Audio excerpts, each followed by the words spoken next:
Hi dear students, today we are going to learn 2025 ജൂണിൽ എന്താണ് question paper solve ചെയ്യാൻ പോവാം. റെഡി അല്ലേ? ഒന്നാമത്തെ ക്വസ്റ്റ്യൻ ഓക്കെ അല്ലേ? ഒന്നാമത്തെ ക്വസ്റ്റ്യൻ ഫസ്റ്റ് ചാപ്റ്ററിലുള്ള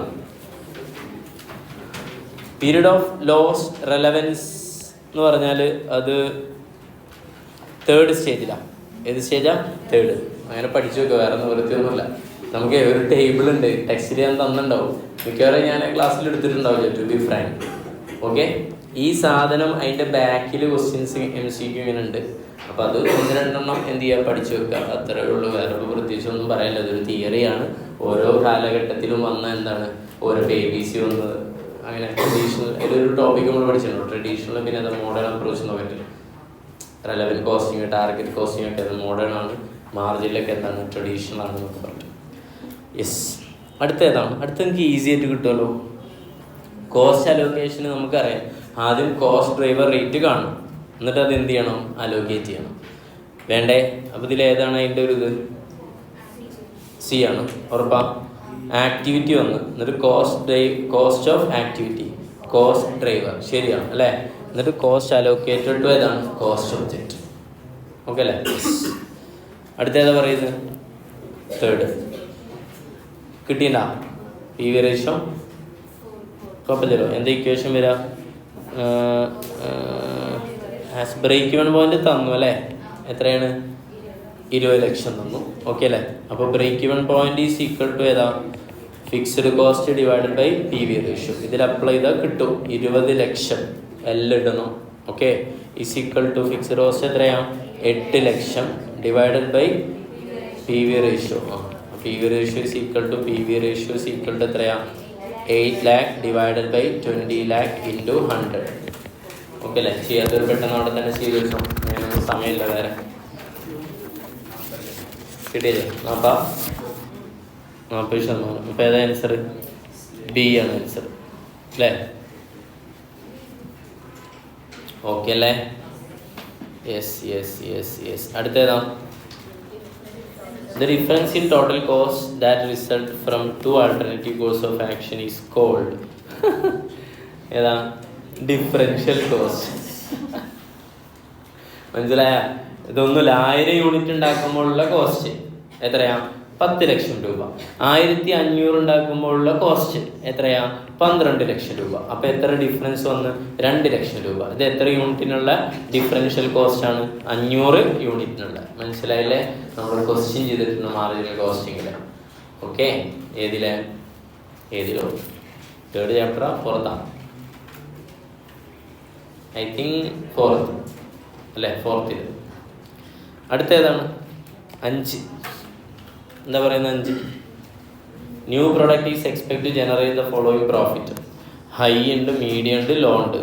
മകൾ എങ്ങനെ വന്നാൽ അതിൻ്റെ ആവറേജ് പ്രോഫിറ്റ് കണ്ടാൽ മതി. ആവറേജ് പ്രോഫിറ്റ് കാണാൻ എന്ത് ചെയ്താൽ മതി? പ്രോഫിറ്റിനെ എന്തുകൊണ്ട്? പ്രോബിലിറ്റി കൊണ്ട് മൾട്ടിപ്ലൈ ചെയ്യാം. അത്രേ ഉള്ളൂ. 1 ലക്ഷം ഇൻറ്റു 0.1 എത്രയാണ്? 10,000. 50,000 ഇൻറ്റു 0.5 എത്ര വരും? 25,000. പിന്നെ 20,000 ഇൻറ്റു എത്രയാണ്? 0.4. 8,000 നഷ്ടമാണ്, അതുകൊണ്ട് ബ്രാക്കറ്റ് ഇടണം. 27,000. സിമ്പിൾ. കണ്ടോ? ഏതാണ്? C ആണെന്ത് answer. ഓക്കെ, അവിടെ തന്നെ നോട്ട് ചെയ്ത് വെച്ചോളൂ.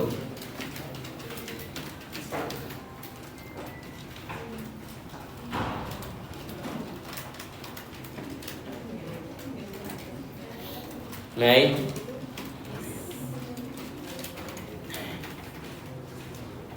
ശ്രദ്ധിച്ചില്ല. അടുത്തേതാ? ഡിവിഷനെ. അതിൻ്റെ മുകളിൽ നമ്മൾ ഈ നോട്ടൊക്കെ കുറേ ട്രാൻസ്ഫർ പ്രൈസ് ലാസ്റ്റ് സമയത്ത് ക്വസ്റ്റ്യൻ ചെയ്തിരുന്നു. ഒന്ന് വായിച്ചു നോക്ക്.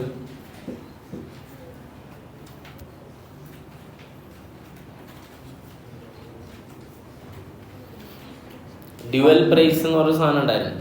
എന്തായിരുന്നു ഓർക്കണ്ട? A Bക്ക് എന്ത് ചെയ്യും? ട്രാൻസ്ഫർ ചെയ്യും. ഓക്കെ അല്ലേ? A ഇതിനെ ട്രാൻസ്ഫർ ചെയ്യുക. Aക്ക് വേണ്ട പ്രൈസ് ഏതായിരിക്കും? ചിലപ്പോൾ 200 ആവും. Bക്ക് വേണ്ടത് എത്രയായിരിക്കും? 160 ആവും. അങ്ങനെ 2 പ്രൈസ് എന്ത് ചെയ്യാൻ പറ്റും? Transfer price. അപ്പോൾ Aക്ക് ട്രാൻസ്ഫർ പ്രൈസ് എത്രയാ? 200. Bക്ക് എത്രയാ? 160. അപ്പോൾ ഡിഫറൻസ് 40 രൂപ. ഹെഡ് ഓഫീസിൽ എന്ത് ചെയ്യും? അഡ്ജസ്റ്റ് ചെയ്യും. ഓർക്കുന്നുണ്ടാവും. ഇതേ സാധനമാണോ അവിടെ ഉള്ള ക്വസ്റ്റ്യൻ? ആണോ? അല്ല. വാരിയബിൾ കോസ്റ്റിന് ട്രാൻസ്ഫർ ചെയ്തിട്ട് ഫിക്സ്ഡ് കോസ്റ്റ് കവർ ചെയ്യാൻ വേണ്ടി ഒരു എക്സ്ട്രാ എമൗണ്ട് ആഡ് ചെയ്യും എന്ന് പറഞ്ഞ പ്രൈസ് ചെയ്തിരുന്നത് 2 പാർട്ട് താരിഫ് ട്രാൻസ്ഫർ പ്രൈസ്. രണ്ടും ഒരുമിച്ച് നമ്മൾ 2 ക്വസ്റ്റ്യനിൽ ഡിസ്കസ് ചെയ്തിരുന്നു. ഓക്കെ അല്ലേ? ഞാൻ മറന്നുപോയി, അതുകൊണ്ടാണ്, sorry. Division A transfer its output to division B at ഏതാണ്? Variable cost. Once a year charge fixed. അപ്പോൾ വാരിയബിൾ കോസ്റ്റ് മാത്രമല്ലേ, fees to be representing allowance for S fixed cost. അപ്പോൾ വർഷത്തിൽ ഒരിക്കൽ ഒരു ഫിക്സ്ഡ് കോസ്റ്റിനും കൂടെ എമൗണ്ട് എന്ത് ചെയ്യും? മേടിക്കും. This type of transfer price is commonly known as ഏതാ? 2 പാർട്ട് താരിഫ്. ഡ്യുവൽ പ്രൈസ് അതല്ല, ഓപ്പർച്യൂണിറ്റി അതല്ല, നെഗോഷിയേറ്റഡ് അതല്ല. ഓപ്പർച്യൂണിറ്റി പറയുമ്പോൾ എന്താ? വാരിയബിൾ കോസ്റ്റിൻ്റെ കൂടെ ഒരു ഓപ്പർച്യൂണിറ്റി കോസ്റ്റും കൂടെ ആഡ് ചെയ്യാം. ഡ്യുവൽ പ്രൈസ് ഞാൻ പറഞ്ഞു. പിന്നെ അടുത്ത നെഗോഷിയേറ്റഡ് ട്രാൻസ്ഫർ പ്രൈസ് പറയുമ്പോൾ എന്തോ ആവാം, അതോ സംസാരിച്ചിട്ട് എന്ത് ചെയ്യാം, ഒരു ഫിക്സ് ചെയ്യുന്ന ഒരു പരിപാടിയല്ല, അതായത് ഒരു പ്രത്യേകിച്ച് ഒരു മെത്തേഡാണ്. ഓക്കെ, അടുത്തേതാ? ഓക്കെ, സ്റ്റാൻഡേർഡാണ്. സ്റ്റാൻഡേർഡ് റേറ്റ് തന്നിട്ടുണ്ട്, ആക്ച്വൽ റേറ്റും തന്നിട്ടുണ്ട്. സ്റ്റാൻഡേർഡ് അവർ ഫോർ ആക്ച്വൽ ഔട്ട്പുട്ട് അങ്ങനെ പറഞ്ഞാൽ സ്റ്റാൻഡേർഡ് അവർ SHN തന്നിട്ടുണ്ട്, ഇപ്പോൾ ഡയറക്റ്റ് തന്നിട്ടുണ്ട്. പിന്നെ അടുത്തേതാ പറഞ്ഞു? ലേബർ എഫിഷ്യൻസി വാരിയൻസ് തന്നിട്ടുണ്ട്.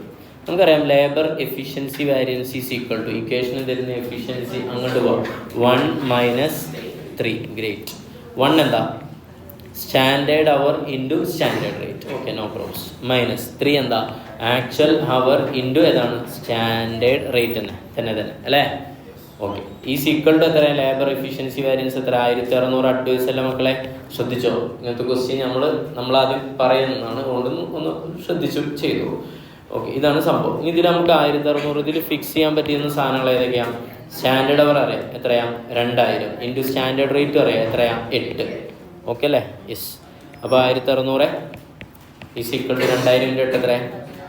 16000 മൈനസ് ആക്ച്വൽ അവർ അറിയില്ല, അതാണ് കണ്ടെത്തേണ്ടത്. ഇൻറ്റു സ്റ്റാൻഡേർഡ് റേറ്റ് അറിയാം, എത്രയാ? 8. ഓക്കെ അല്ലേ? Yes. Minus actual hour into ഏതാണ്? 8 അല്ലേ? ഇനി എങ്ങനെയാണ് ചെയ്യേണ്ടത്? ഈ 16000 നിങ്ങളിങ്ങനെ ആലോചിച്ചാൽ മതി. എക്സ്ക്യൂസ് മീ, ഇതിന് മാത്തമാറ്റിക്കലും ചെയ്യാം അല്ലെങ്കിൽ ലോജിക്കലും ചെയ്യാം. 16000-ൽ നിന്ന് ഒരു എമൗണ്ട് കുറച്ചപ്പോഴാണ് എത്ര കിട്ടിയത്? 1600. ഇതിലേതാണ് വലുത്? 16000 ആണോ ഈ കുറച്ച് എമൗണ്ട് ആണോ വലുത്? കുറച്ച് എമൗണ്ട്, അതുകൊണ്ടല്ലേ മൈനസ് വരുന്നത്. അപ്പോൾ ഇത് എന്ത് ചെയ്യണം? കൂട്ടണം അല്ലേ? അപ്പോൾ 1600 ഏതിൻ്റെ കൂടെ കൂട്ടണം? 16000. അങ്ങനെ വേണമെങ്കിൽ പറയാം, അല്ലെങ്കിൽ 16000 ഇങ്ങോട്ടിടുമ്പോൾ അതെന്തായി മാറും? പ്ലസ് ആയി മാറും എന്നൊക്കെ പറയാം. എങ്ങനെയും ചെയ്യാം. അപ്പോൾ 17,600 ഈക്വലാണ് ഏത്? ആക്ച്വൽ അവർ ഇൻറ്റു ഏതാണ്? 8 അല്ലേ? ക്ലിയർ ആണോ? Therefore actual hour is equal to എത്ര? 17,600 ഡിവൈഡഡ് ബൈ 8 എത്ര വരും? 2. A ആണ് ആൻസർ. ഓക്കെ അല്ലേ? ചെയ്യാത്തവർ പെട്ടെന്ന് നോട്ട് ചെയ്തോളൂ അവിടെ തന്നെ.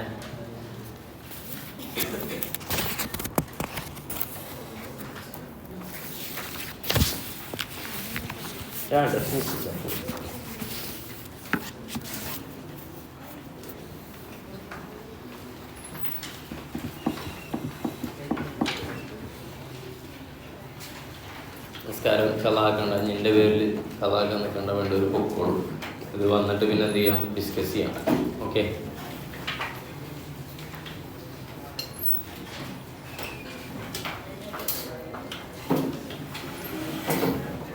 ഓക്കെ. നിങ്ങൾ നിസ്കരിച്ച് വന്നാ? കഴിഞ്ഞില്ലേ? നിസ്കരിച്ചില്ലേ? ഓക്കെ. ഇതിനടുത്തേതാ? ഇത് കഴിഞ്ഞില്ലേ? കഴിയാത്തൊരു കഴിക്കും.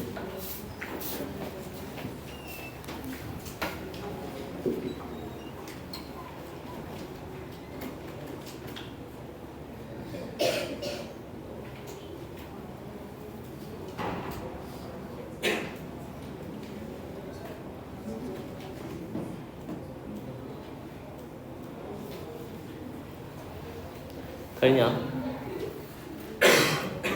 എക്സ്ക്യൂസ് മീ, അടുത്തേതാ? ബഡ്ജറ്റ് സ്ലാക്ക് എന്നില്ലേ? അപ്പോൾ അത് എന്താണ് budget slack? Over estimation of expense. ആ ഒരു കോൺസെപ്റ്റാണ്, ഒന്ന് എഴുതി വെച്ചാൽ. ബഡ്ജറ്റ് സ്ലാക്ക് എന്താണെന്നുള്ളത്. Over estimation of expense or expense കൂട്ടുക. അപ്പോൾ റവന്യൂ എന്ത് ചെയ്യണ്ടേ? കുറയ്ക്കണം. ഓക്കെ, അണ്ടർ എസ്റ്റിമേഷൻ ഓഫ് ഏതാണ്? റവന്യൂ.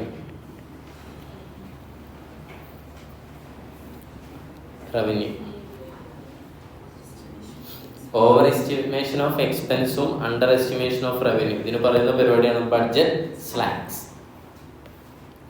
എന്താ നമ്മൾ ഈ പ്രൊവിഷൻ ക്രിയേറ്റ് ചെയ്യാന്നൊക്കെ പറയുന്ന പോലെ നമ്മൾ ഉദ്ദേശിക്കുന്നതിനേക്കാൾ കൂടുതൽ എക്സ്പെൻസ് എന്ത് ചെയ്യുക? വെറുതെ ഉണ്ടാക്കി വെക്കുക ബഡ്ജറ്റ് ചെയ്യുമ്പോൾ. അതേപോലെ റവന്യൂ എന്ത് ചെയ്യാണ്?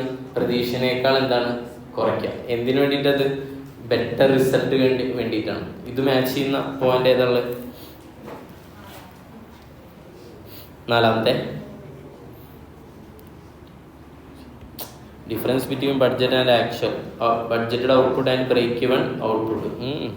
Additional capacity available which can be budgeted for. Extend lead time between the preparation of functional budget and the master budget. Deliberate overestimation of the cost and underestimation of revenue in a budget. This is the correct. ഈ ക്വസ്റ്റ്യനുകളൊക്കെ നിങ്ങൾക്ക് പുതുമുള്ളതാവുന്നുണ്ടാവും. പുതുമ കുറയ്ക്കാൻ വേണ്ടിയിട്ട് എന്ത് ചെയ്താൽ മതി? നമ്മുടെ MCQ ഈ പ്രിന്റിൽ തന്നിട്ടില്ലേ ലാസ്റ്റ് ഇൻസ്റ്റിറ്റ്യൂട്ടിൻ്റെ മെറ്റീരിയൽ വിത്ത് ക്വസ്റ്റ്യൻ, അത് വർക്കൗട്ട് ചെയ്യാം. അടുത്തേതാ?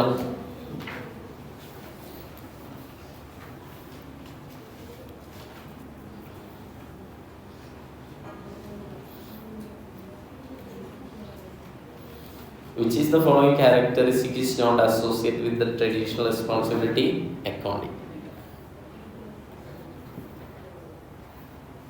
ഓരോ പോയിന്റ് എടുത്ത് നോക്കേണ്ടി വരും. നോട്ട് അസോസിയേറ്റഡ് വിത്ത് പറയുമ്പോൾ ഏതുമായിട്ട് ബന്ധമില്ലാത്തതാണ്? ട്രഡീഷണൽ റെസ്പോൺസിബിലിറ്റി അക്കൗണ്ടുമായിട്ട് ബന്ധമില്ലാത്തത്. ഫസ്റ്റ് പോയിന്റ് ഏതാണ്? Assume optimization of the part will optimize the whole. ആരാണ് ഈ ഒപ്റ്റിമൈസേഷൻ ചെയ്യാം? ഓരോ മാനേജറും responsible for the performance their division. ഒരു പോയിന്റ് എഴുതി വെക്കാം. Each managers is accountable only for what they control. Only for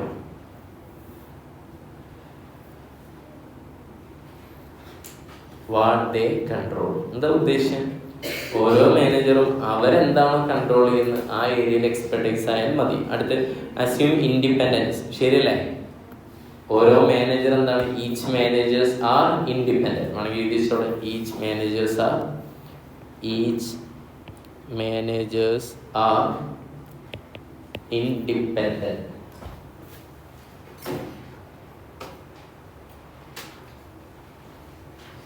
അപ്പോൾ അതും ഏതിൻ്റെ ഒരു ക്യാരക്ടറിസ്റ്റിക്സ് ആയി പറയാം?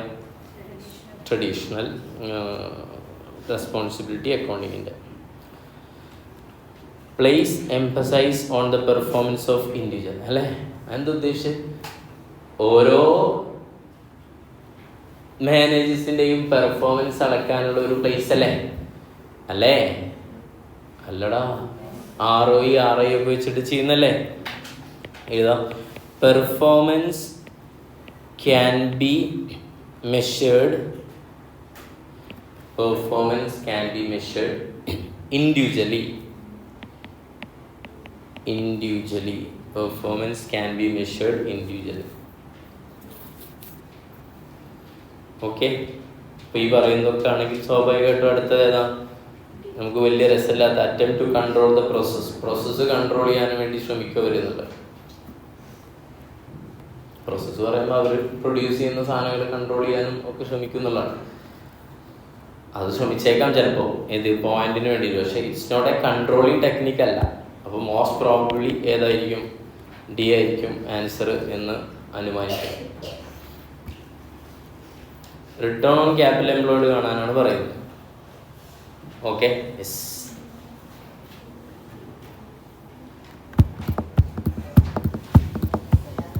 ROE ആണ്. പൊക്കോ ROE കാണാനുള്ള ഇക്വേഷൻ എന്തായിരുന്നു? റിട്ടേൺ ഓൺ ക്യാപിറ്റൽ എംപ്ലോയിഡ് കാണാൻ. ഇപ്പം ഞാനൊരു എക്സാമ്പിൾ പറയട്ടെ. ഒരു എക്സാമ്പിൾ പറയാം, എന്നിട്ട് ഇക്വേഷൻ ഉണ്ടാക്കി തരാം.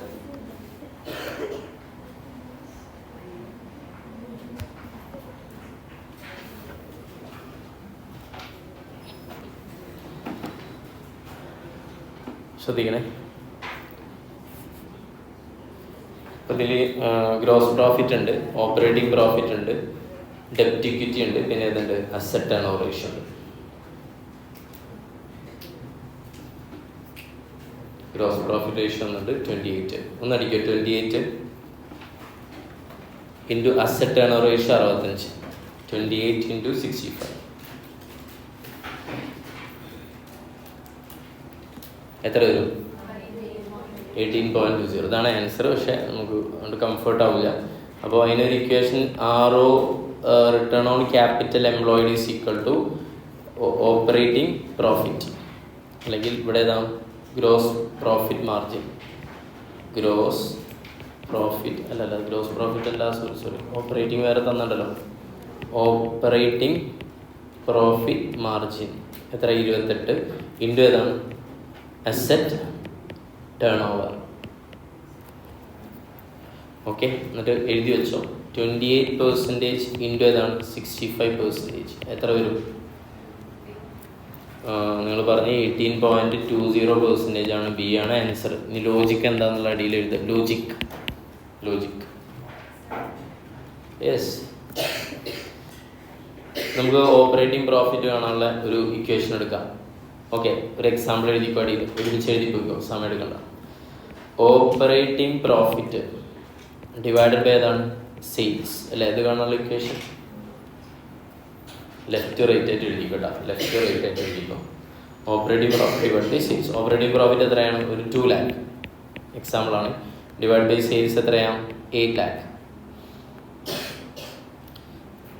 ഇൻറ്റു 100 എത്ര വരും?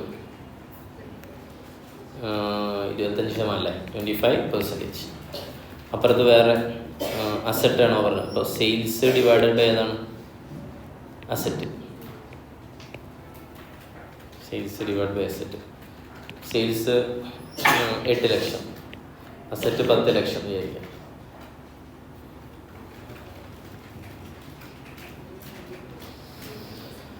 എത്ര?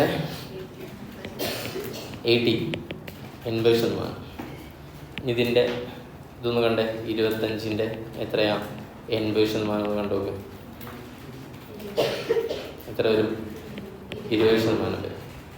ഞാൻ ചോദിക്കട്ടെ, ROE കാണാം, ROC കാണാൻ ഒരു ഇക്വേഷൻ എന്താ പറഞ്ഞ നമ്മൾ? നമുക്ക് ഈ രണ്ടെണ്ണത്തിൽ നിന്ന് ഉണ്ടായിക്കൂടെ? ഏതാ? സെയിൽസ് കൊണ്ട് കട്ട് ചെയ്തുകൂടെ അല്ലേ? അപ്പോൾ ഏതാ? ഓപ്പറേറ്റിംഗ് പ്രോഫിറ്റ് ഡിവൈഡഡ് ബൈ ഏതാണ്, അസറ്റ്. ഇതല്ലേ ശരിക്കും റിട്ടേൺ ഓൺ ക്യാപിറ്റൽ എംപ്ലോയിഡ് കാണാൻ. ഓപ്പറേറ്റിംഗ് പ്രോഫിറ്റ് എത്രയാണ്? 2 ലക്ഷം ഡിവൈഡഡ് ബൈ 10 ലക്ഷം ഇൻറ്റു 100 എത്ര കിട്ടി? 20% കിട്ടി.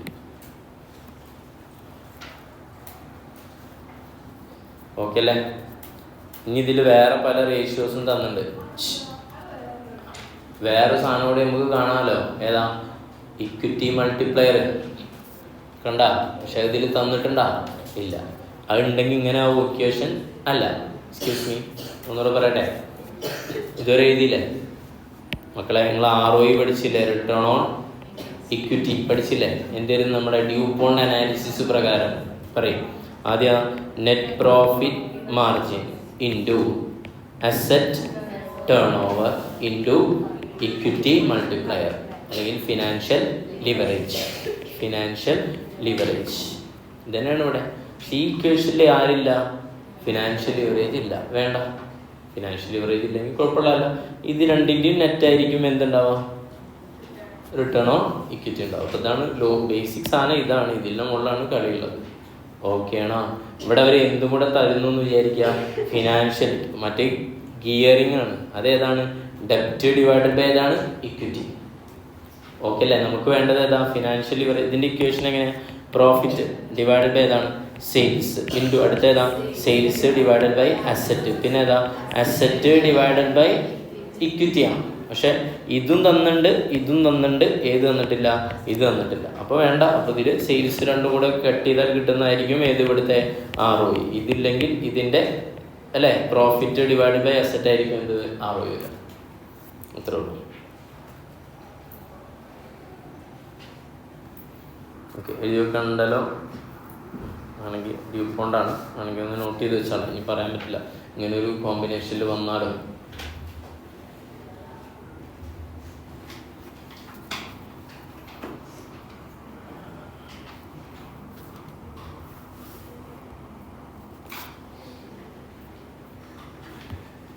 പോകേണ്ടവർക്ക് പോകണ്ട. ഓക്കെ, മനസ്സിലായി സമയത്തിൻ്റെ പ്രശ്നങ്ങൾ. അപ്പോൾ കഴിഞ്ഞു. ഇതിൻ്റെ ആൻസർ ഇപ്പോൾ എത്ര? 18.2 അല്ലേ? അടുത്ത ഈ ക്വസ്റ്റ്യൻ ട്രാൻസ്ഫർ പ്രൈസാണ്. ഒന്ന് വായിച്ചിട്ടാൽ ഇത് ചെയ്യാൻ വളരെ കുറച്ചുള്ളൂ. X limited make a special gadget for the car it manufacture. അപ്പോൾ കാറിൻ്റെ ആവശ്യമായിട്ടുള്ള ഒരു ഗാഡ്ജറ്റ് ഉണ്ടാക്കുന്നതാണ്. ഓക്കെ, വേണമെങ്കിൽ മൊബൈൽ ഹോൾഡർ ആണെന്ന് വിചാരിച്ചോളൂ. The machine for the gadget work full കപ്പാസിറ്റിയിൽ വർക്ക് ചെയ്യുന്നുണ്ട്. എന്നിട്ട് എത്രയാണ് കോസ്റ്റ് വരുന്നത്? 15 ലക്ഷം രൂപ കോസ്റ്റ് വരുന്നുണ്ട്. 40 ലാഖും കോസ്റ്റ് ഉണ്ട്. അത് വാരിയബിൾ കോസ്റ്റ് എത്രയാണ്? 15 ലക്ഷം. ഫിക്സ്ഡ് കോസ്റ്റ് എത്രയാണ്? 40 ലക്ഷം. If all the gadget were purchased from outside supplier. നമ്മൾ ഗാഡ്ജറ്റ് പുറത്തുനിന്ന് മേടിക്കുകയാണെങ്കിൽ the machine could be used to produce other item, അഥവാ there is an opportunity cost. Okay അല്ലേ? നമ്മൾ ഈ സാധനം ഇവിടെ ഉണ്ടാക്കാതിരിക്കുകയാണെങ്കിൽ നമുക്ക് ഈ സാധനം എന്ത് ചെയ്യാം? പുറത്തുനിന്ന് മേടിക്കാൻ പറ്റും. Which would earn total contribution എത്ര ലക്ഷം ഉണ്ടാക്കും? 25 ലക്ഷം രൂപ ഏൺ ചെയ്യും. ഇതാണ് നമ്മുടെ ഓപ്പർച്യൂണിറ്റി കോസ്റ്റ്. അടിയിൽ what is the minimum price of X limited should willing to pay the outside supplier for gadget assuming there is no change in fixed cost. Okay അല്ലേ? Minimum price പുറത്തുനിന്ന് മേടിക്കുന്ന price പറഞ്ഞിട്ടൊന്നുമില്ല. Okay അല്ലേ? പക്ഷെ നമുക്കറിയാം നമുക്ക് എന്ത് കിട്ടണം? വാരിയബിൾ കോസ്റ്റും കിട്ടണം, പ്ലസ് ഏതും കിട്ടണം? ഓപ്പർച്യൂണിറ്റി കോസ്റ്റും കിട്ടണം. വാരിയബിൾ കോസ്റ്റ് പറയുമ്പോൾ എത്രയാ? 15 ലക്ഷം. ഓപ്പർച്യൂണിറ്റി കോസ്റ്റ് എത്രയാ? 25 ലക്ഷം. അങ്ങനെ ടോട്ടൽ എത്ര കിട്ടണം? 40 ലാഖിന് കിട്ടിയാലേ നമ്മൾ ഇത് എന്ത് ചെയ്യുള്ളൂ? പുറത്തുനിന്ന് മേടിക്കുള്ളൂ. ഓക്കെ ആണോ? വൈ? പുറത്തുനിന്ന് മേടിച്ചാൽ നിങ്ങൾക്ക് എന്ത് കിട്ടും? ഇതിൻ്റെ കോൺസെപ്റ്റ് മനസ്സിലായില്ലേ? പുറത്തുനിന്ന് മേടിച്ചു കഴിഞ്ഞാൽ നിങ്ങൾക്ക് ആ സ്പേസ് എന്തിനു ഉപയോഗിക്കാൻ പറ്റും? വേറെ പ്രൊഡക്റ്റ് ഉണ്ടാക്കി വിൽക്കാൻ പറ്റും. അതിന് എത്ര രൂപ കിട്ടും പ്രോഫിറ്റ്? 25. അപ്പോൾ ഇതാണ് മിനിമം പ്രൈസ്. ക്വസ്റ്റ്യൻ ചോദിച്ചതാണ് what is the minimum price of exchange should be willing to pay. Minimum എന്ന് പറഞ്ഞാൽ എന്താ? 40 ലാഖ് അല്ലേ? ഇനി ഇതിൻ്റെ മോൾക്ക് എത്ര വേണമെങ്കിലും എന്ത് ചെയ്യാം? പേയ്മെൻറ്റ് നടത്താമെന്നല്ലേ മിനിമം. ഓക്കെ അല്ലേ? അറ്റ്ലീസ്റ്റ് ഇതെങ്കിലും എന്ത് ചെയ്യണം? What is minimum price of exchange? Maximum price ഞാനല്ലേ മാക്സിമം അല്ലേ? 40. ഇതെങ്കിലും എന്ത് ചെയ്യണ്ടേ? ഇതിന് താഴെ ഉണ്ടെങ്കിലല്ല അവർക്ക് ഇക്കണോമിക്കലാവുള്ളൂ. Okay, thank you. മിനിമം അല്ല, ഏതാണ്? Maximum price. ഞാനിപ്പോൾ ഇങ്ങനെ ആലോചിച്ചുകൊണ്ടിരിക്കുക. അപ്പോൾ 40 ശരിയാവും, ചില 40 താഴെ വേണ്ടേ? Okay okay, great. എത്ര എമൗണ്ട് വരും? 40 ലാഖ്. അപ്പോൾ ആൻസർ ഏതാണ്?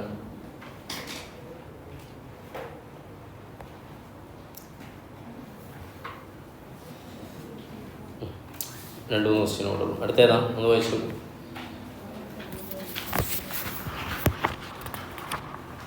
ലേണിംഗ് റേറ്റ് ആണ്, സിമ്പിളാണ്, ഒക്കെ സിമ്പിൾ തന്നെ അല്ലേ? നിങ്ങൾ വരുന്നല്ലേ പോയിട്ട് സ്കരിക്കും. Learning ratio 80% and 90% apply respectively for 2 equally paid workers. A and B ഉണ്ട്. Which of the following statement hold the good for the factory? അപ്പോൾ നമുക്ക് 2 പേരുണ്ട്, എ ഉണ്ട്, പിന്നെ ആരുണ്ട്? ബി ഉണ്ട്. എയുടെ ലേണിംഗ് റേറ്റ് എത്രയാണെന്ന് അറിയോ? 80%. ബിയുടെ എത്രയാ? 90%. അപ്പോൾ ഞാൻ ഒരു പണി പറയട്ടെ, ഒരു സ്റ്റേറ്റ്മെൻറ്റ് വെറുതെ ഉണ്ടാക്കാം. അപ്പോൾ ഒന്നുകൂടെ പെർഫെക്ഷൻ കിട്ടും. എന്താ വേണ്ടി? എ ഉണ്ട്, ബി ഉണ്ട്. ഇതന്നെ ഈ സ്റ്റേറ്റ്മെൻറ്റ് തന്നെ ഒന്ന് നോട്ട് ചെയ്ത് വെച്ചിട്ടോ അവിടെ തന്നെ. ഒപ്പം ഒരുമിച്ച് ചെയ്ത് അത്രേ ഉള്ളൂ. 80%ഉം ഇവിടെ ലേണിംഗ് റേറ്റ് മറ്റെത്ര? 90%. അപ്പോൾ ഞാൻ ചോദിക്കട്ടെ, 100 എന്താ എ എന്നുള്ളത് 100 വിചാരിക്കാം. എ എന്ന് പറയുമ്പോൾ ടൈം ഫോർ പ്രൊഡ്യൂസിങ് 100. അപ്പോൾ ഇവർക്ക് നമ്മൾ ഡബിളിൻ്റെ കോൺസെപ്റ്റ് സെറ്റ് ചെയ്ത് നോക്കുക. 1 യൂണിറ്റ് ആണെങ്കിൽ ഇവർ എത്ര വരും? 80 ഹവർ. ഇയാൾക്ക് എത്ര വരും? 90 ഹവർ. ഓക്കെ അല്ലേ? യെസ്. 2 യൂണിറ്റ് ആണെങ്കിലോ 80ൻ്റെ 80% എത്ര വരും? 80ൻ്റെ 80% 64 ദിവസം.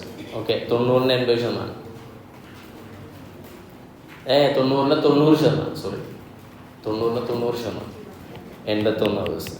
ദെൻ 4 ആണെങ്കിലോ 64ൻ്റെ 80%. 51.2. 81ൻ്റെ 90%. 72.9. ഓക്കെ. ജസ്റ്റ് മനസ്സിലാക്കാൻ വേണ്ടി ഇനി ഒന്ന് അപ്ലൈ ചെയ്ത് നോക്കും. ഇതിൽ ഏതാ കറക്റ്റ് സ്റ്റേറ്റ്മെൻറ്റ് വരാമെന്ന്.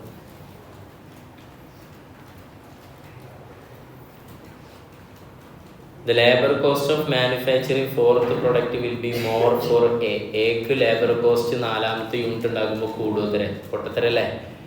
എ 4ാമത്തെ യൂണിറ്റ് ഉണ്ടാക്കാൻ എത്ര സമയം എടുക്കുക? 51.2 അല്ലേ? ആർക്കാണ് കോസ്റ്റ് കൂടുക? ബിക്കാണ് കൂടുക. മാനുഫാക്ചറിങ് കോസ്റ്റിനെ ഏതൊരു എഫക്റ്റീവും ലേബർ കോസ്റ്റ് എഫക്റ്റീവ് ഇല്ലേ? ലേബർ അവർ അനുസരിച്ചല്ലേ? അല്ല മക്കളെ, അല്ലേ? മനസ്സിലായ? ഉറപ്പാ? കാരണം എക്ക് കുറച്ചല്ലേ വരുള്ളൂ. ഇവരെന്താ പറഞ്ഞത്? എയുടെ കോസ്റ്റ് എന്തായിരിക്കും? കൂടുതലായിരിക്കും. ഈ സ്റ്റേറ്റ്മെൻറ്റ് തെറ്റാണ്. രണ്ടാമത് എന്താ പറയുന്നത്? Labour cost of manufacturing 4th product will be more in B. ശരിയല്ലേ? Because B will take much more time. Okay. ഇനിയിപ്പോൾ രണ്ട് താഴത്തേക്കൊന്നും പോകണ്ട. നോക്കിയോ, labour cost of the same ആണോ? അല്ല, തെറ്റാ. Nothing can be said about the specific അത് പറയാൻ പറ്റില്ലല്ലോ. പിന്നെ എന്തിനാ ലേണിംഗ് റേറ്റ്? അപ്പോൾ ഏതാണ് ആൻസർ? ബി ആണ് എന്ത് ആൻസർ. അടുത്തേതാ? Which of the following would be considers an operating asset in return of investment computation? ഇതിലേതാണ് ഓപ്പറേറ്റിംഗ് അസെറ്റ്? ഇങ്ങനെ ആലോചിച്ചാൽ മതി. ഓപ്പറേറ്റിംഗ് അസെറ്റ് എന്ന് പറഞ്ഞാൽ എന്തിനുപയോഗിക്കുന്നതാണ്? പ്രൊഡക്ഷൻ ഉപയോഗിക്കുന്ന മെഷീനറി പോലെയുള്ള ഡയറക്റ്റ് പ്രൊഡക്ഷൻ. അതോ നിങ്ങളൊരു സാധനം ഉണ്ടാക്കി വിൽക്കാൻ ആക്റ്റീവായിട്ട് യൂസ് ചെയ്യുന്ന അസറ്റുകളാണ് എന്ത് പറയുന്നത്? ഓപ്പറേറ്റിംഗ് എന്ന് പറയുന്നത്. Okay. Land being held for plant expansion. ഒരു പ്ലാന്റിൻ്റെ എക്സ്പാൻഷന് വേണ്ടി കുറച്ച് ലാൻഡ് അവിടെ ഉപയോഗിക്കുന്നുണ്ട്. നോക്കി നോക്കി, ഇതാ IAM ഇതാണ്. IAൻ്റെ അപ്പുറത്ത് ഒരു ലാൻഡ് ഉണ്ട്, അവിടെ എക്സ്പാൻഡ് ചെയ്യാൻ. നിലവിൽ അത് ഉപയോഗിക്കുന്നുണ്ടോ? ഇല്ല. അപ്പോൾ റിട്ടേൺ നിങ്ങൾ ജനറേറ്റ് ചെയ്യുന്നതിന് ആ പറയുന്ന പ്ലോട്ടിന് വല്ല റോളുണ്ടോ? ഇല്ല. അതൊരു നോൺ ഓപ്പറേറ്റിംഗ് ആണ്. ഓക്കെ അല്ലേ? എന്താണ്? Non operating. ക്ലിയർ അല്ലേ? അത് ഓപ്പറേറ്റിംഗ് ആവും ഭാവിയിൽ ഉപയോഗിക്കുമ്പോൾ. അപ്പോൾ പോട്ടെ. അടുത്തേതാ? ട്രഷറി സ്റ്റോക്കാണ്. ട്രഷറി സ്റ്റോക്ക് പറയുമ്പോൾ അത് എന്താണ്? ഇൻവെസ്റ്റ്മെൻറ്റാണ് മക്കളെ. പുറത്ത് ഇൻവെസ്റ്റ് ചെയ്തതാണ്. IAM എന്ത് ചെയ്യുന്നുണ്ട്? പുറത്ത് ഇൻവെസ്റ്റ് ചെയ്തിട്ടുണ്ട്. ആ ഇൻവെസ്റ്റ്മെൻറ്റ് വെച്ചിട്ടാണോ നിങ്ങൾ റിട്ടേൺ ഉണ്ടാക്കുന്നത്? ഇവിടുത്തെ റിട്ടേൺ എന്ന് പറഞ്ഞാൽ എന്താ? പ്രധാനപ്പെട്ട റിട്ടേൺ. കുട്ടികൾ വരുന്നു, പഠിക്കുന്നു, ഫീസ് കളക്ട് ചെയ്യുന്നു, എക്സ്പെൻസ് മീറ്റ് ചെയ്യുന്നു. അപ്പോൾ അതിലൊരിക്കലും എന്ത് ചെയ്യില്ല, പുറത്ത് എവിടെയെങ്കിലും ഇൻവെസ്റ്റ് ചെയ്ത് റിട്ടേൺ കിട്ടാൻ റിട്ടേൺ ഓൺ ഇൻവെസ്റ്റ്മെൻറ്റ് ഭാഗമാവോ? ഇല്ല. ഓക്കെ. അപ്പോൾ നിങ്ങൾ ഓപ്പറേറ്റിംഗ് അസറ്റ് എടുക്കുമ്പോൾ അത് എടുക്കില്ല. അപ്പോൾ ഇതും എടുക്കില്ല, ഇതും എടുക്കില്ല. എടുക്കുന്നതല്ല ചോദിക്കുന്നത്. Would be considers an operating return of investment computation. Account receivable എടുക്കും. കോമൺ സ്റ്റോക്ക് പറയുമ്പോൾ ഏതാണ്? Equity share capital. ഓക്കെ അല്ലേ? നിങ്ങൾ ഇൻവെസ്റ്റ് ചെയ്തതാണെന്നുള്ള അസംഷനായിട്ട് നമുക്ക് എന്ത് ചെയ്യാം? അത് ഒഴിവാക്കാം. എത്രയാണ്? സി ആണ് വരുന്നത്. സി എന്ന് പറഞ്ഞാൽ എന്താ മക്കളെ? Accounts receivable. എപ്പോഴാണ് അക്കൗണ്ട്സ് റിസീവബിൾ ഉണ്ടാവുക? സെയിൽ ചെയ്യുമ്പോൾ. അപ്പോൾ അതൊരു ഓപ്പറേറ്റിംഗ് അസറ്റാണ്, വർക്കിംഗ് ക്യാപിറ്റലിൻ്റെ ഭാഗമാണ്. ദെൻ ദേ വന്നു. അടുത്ത സാധനം ഏതാ? റെസ്പോൺസിബിലിറ്റി സെൻറ്ററുമായി ബന്ധപ്പെട്ടൊരു ക്വസ്റ്റ്യനാണ്. ഒന്ന് വായിച്ചു നോക്കും.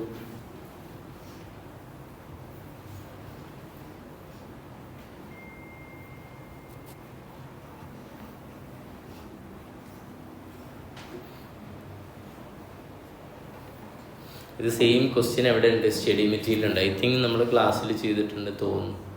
ഓർക്കുണ്ടോ? ട്രാൻസ്ഫർ പ്രൈസിങ്ങിൽ പവർ പോയിൻ്റൊക്കെ വെച്ചിട്ട് ചെയ്തിട്ടുണ്ട്.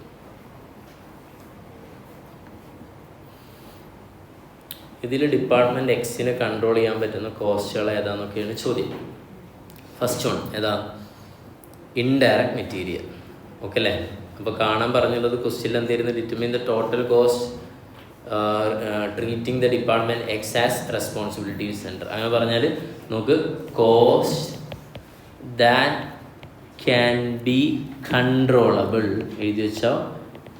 Cost that can be controllable by ആര്? X, department X. First one indirect material controllable ആണ്. അവർക്ക് കൺട്രോൾ ചെയ്യാൻ പറ്റില്ല, അവർ പറ്റും. ഇൻഡയറക്റ്റ് മെറ്റീരിയൽ എത്രയാണ്? 1000. ഇതിന് പല പെർസ്പെക്റ്റീവ് ഉണ്ട് കേട്ടോ. Okay, yes. അടുത്തേതാണ് ഇൻഡയറക്റ്റ് ലേബർ. അവർക്ക് കൺട്രോളബിൾ ആയിട്ടുള്ളതാണ് 900. ഓവർ ടൈം അവർക്ക് കൺട്രോളബിൾ ആയിട്ടുള്ളതാണ് OT. Depreciation definitely it's a non controllable cost. Depreciation ഒരിക്കലും ആർക്ക് കൺട്രോൾ ചെയ്യാൻ പറ്റില്ല. മനസ്സിലായ? ആ ഡിപ്പാർട്ട്മെൻറ്റിൻ്റെ മിഷനറിയുടെ ഡിപ്രീസിയേഷൻ അവർക്ക് കൺട്രോൾ ചെയ്യാൻ പറ്റുമോ? ഹെഡ് ഓഫ് ദ ഡിപ്പാർട്ട്മെൻറ്റ് പറയാം നിങ്ങളൊരു പണിയണം, അടുത്ത കൊല്ലം മിഷനറിയുടെ ഡിപ്രീസിയേഷൻ ഒന്ന് കുറയ്ക്കണം, പറ്റുമോ? അത് പാസേജ് ഓഫ് ടൈമിൽ എന്തായാലും വരുന്നല്ലേ. യെസ്. അടുത്തതാണ് അലോക്കേറ്റഡ് ഫാക്ടറി ഓവർ ഹെഡാണ് പറയുന്നത്. എത്രയാ? 4300. അത് അലോക്കേറ്റ് ചെയ്തല്ലേ, അതും അവർക്ക് എന്തല്ല, കൺട്രോളബിൾ അല്ല.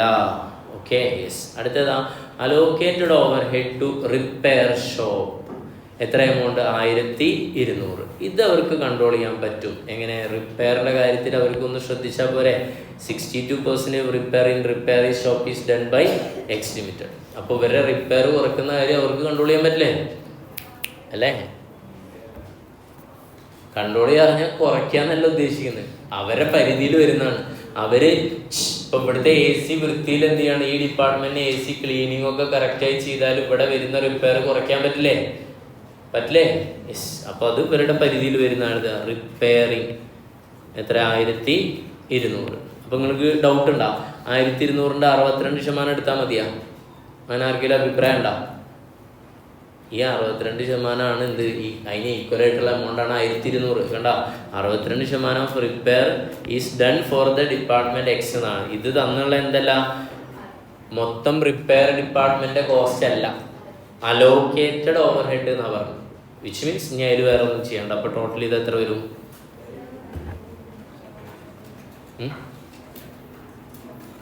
6000. എങ്ങനെ വരാം? 1000 2 6000 ഒന്നും വരില്ല, 3200. ഓക്കെ അല്ലേ?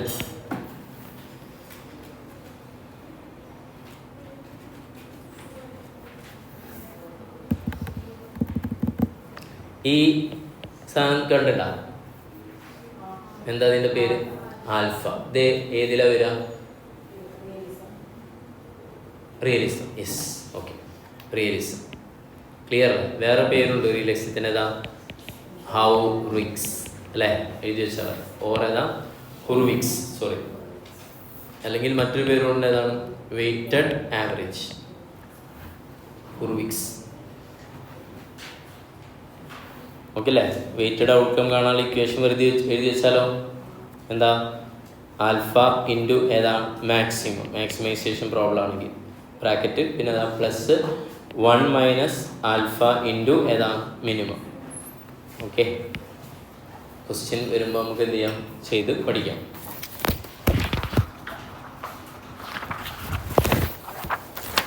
കഴിഞ്ഞല്ലേ?